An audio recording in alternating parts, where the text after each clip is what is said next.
شوف انت بتعرف تعمل ايه وهو بيعرف يعمل ايه، بعرف اعمل الاثنين. الاغنيه الاشهر دلوقتي على كل المنصات. بس تفتكر سؤال، مين هنا المستفيد الاكبر؟ شركه سامسونج ولا ويجز؟ خلينا نفصص الموضوع كده بشكل منطقي شويه. في فئتين من اللي هيسمعوا التراك ده. فئه اللي هي هتسمع بس التراك مجرد ميوزك زي التيك توك، معظمه ما ناس عامله ميوزك على الموضوع واراهن ان هم ما شافوش الكليب. ونوع تاني اللي هم شافوا الكليب. النوع الاولاني لو مجرد صوت بس، فحلال عليك يا عم ويجز، انت اخدت الشهره الكافيه بتاعتك وعملت اغنيه وضحكت على سامسونج وعملت اغنيه وادوك فلوس.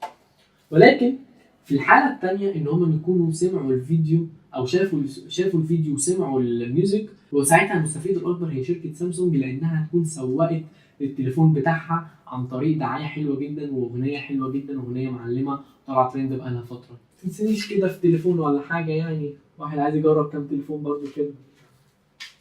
تعالى بقى يا صاحبي كده نفصص الاعلان ده واحده واحده، ونبتدي نتكلم عن اول حاجه اتكلم عليها العظيم ويجز، وهي الكاميرات.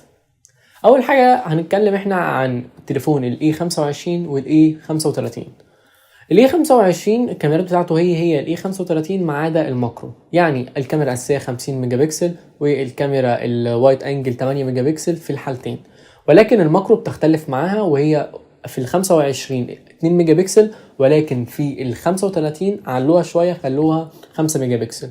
وكاميرا السيلفي هي بالظبط. بقى من الاعلان يا صديقي تعالى ندخل كده في البهاريز. اول حاجه بطاريه التليفونين دول بيجوا ببطاريه 5000 ملي امبير وشحن 25 واط. تعالوا بقى نيجي للشاشه، وهي هنا الحوار. الشاشه بتيجي في الاي 25 والاي 35 هي نفس الشاشه 2400 في 1080، وبتيجي ب 1000 نت.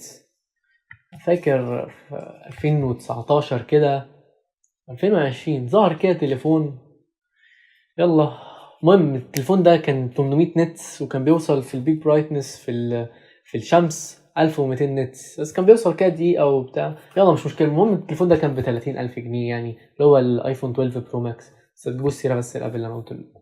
المهم الشاشة دي ميزتها حاجة حلوة جدا، انه في الاي 25 والاي 35 بيجوا ب 1000 نت، وده في فئة سعرية حلوة جدا.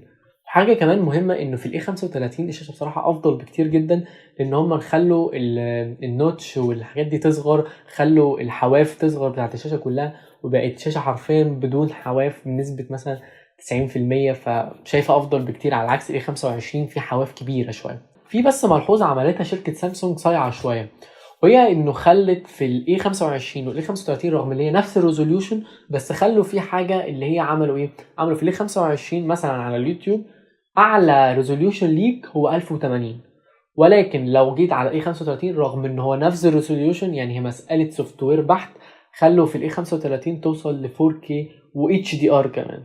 اللي هو سامسونج عايزه تقول لك ايه، بزنس از بزنس، يعني هتدفع فلوس هتاخد مقابل، مش هتدفع فلوس مش هتاخد مقابل. بس في بقى المعالج يا عم المستهلك. المعالج هنا بيجي في الاي 25 باكزينوس 1280، وبيجي في الاي 35 1380. طبعا الاثنين بيجوا بمعماريه 5 نانومتر، وده اللي بيوفر في البطاريه بشكل كبير جدا ويعني حلو جدا. ولكن هل في اختلاف ما بين المعالجين؟ يعني انا ازود ال 2000 جنيه الفرق ما بين التليفونين عشان اجيب المعالج ده ولا لا؟ بص، الفرق على الورقه مش كبير، ولكن الفرق الفعلي في البرفورمانس والفرق الفعلي فرق كبير. فلو انت جايبه اللعب لا هاته. وعشان اقرب لك الموضوع شويه، عشان ما اقعدش اقول لك ارقام والعبيك وتقول لي ايه ده ومش عارف ايه وبتاع، مثلا اعتبر نفسك معاك الايفون 11 وجبت الايفون 13 برو ماكس، اكيد هتحس بفرق، فهي نفس الفكره. بس يا عزيزي المستهلك، لو انت وصلت لهنا فحابب اقول لك حاجه. استنى كنت عطشان يعني ما اشربش يعني عشان اقول لك الحاجه، استنى اقول لك اهو. عايز اقول لك ايه بقى، عايز اقول لك ان انت لو معاك ثمن الاي 25 10200 جنيه وثمن الاي 35 حوالي 13500 جنيه، يعني احنا بنتكلم في رينج 3000 جنيه. لو انت معاك المقدره انك تزود 3000 جنيه وتجيب تصميم افضل، ماتيريال احلى، وتجيب بروسيسور افضل، وتجيب كاميرات افضل، وتجيب دعم اكتر في السوفت وير، فهات طبعا الاي 35، لانه هيبقى افضل ليك بكتير قوي من الاي 25 بالذات في البرفورمانس لو انت كمان بتلعب او بتعمل حاجات زي كده. بس يا صديقي لو انت وصلت معانا لغايه هنا، حابب اشكرك انك كملت معايا الحلقه، اتمنى تكون استمتعت. بس متنساش تعمل سبسكرايب للقناه وتدلع عليا كده زي ما بدلع عليك. بس سلام.